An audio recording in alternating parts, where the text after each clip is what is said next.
Da oggi a giovedì circa 27.000 utenze potrebbero restare senza corrente fino a 8 ore al giorno per lavori di potenziamento alla rete elettrica. L'intervento a cura di E-Distribuzione coinvolge 72 cabine secondarie, una cabina primaria e 4 linee in media tensione.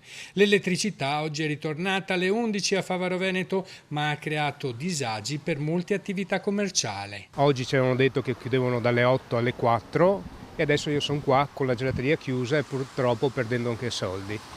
Non so, ci avevano avvisato, però non riesco a capire il perché non riescono a fare in altre maniere, in altri momenti.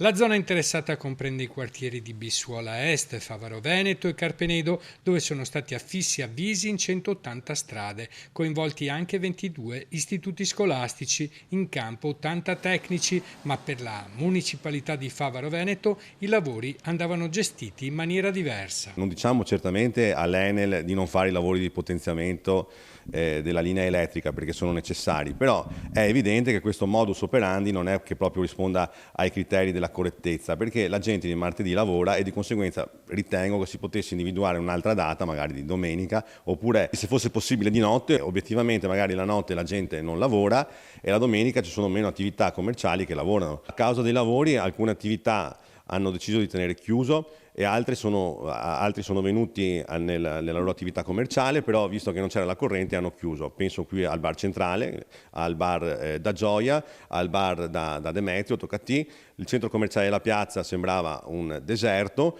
la gelateria ha ritenuto di non aprire nemmeno. L'operazione rientra nel piano PNRR per la modernizzazione della rete cittadina già attivo da maggio. La preoccupazione di rimanere senza energia elettrica anche nei prossimi giorni allarma alcuni commercianti. Sì, a quanto ne sappiamo domani sarà senza elettricità la zona dell'Euro Residence e la zona del Capolinea del 19 in via Altinia.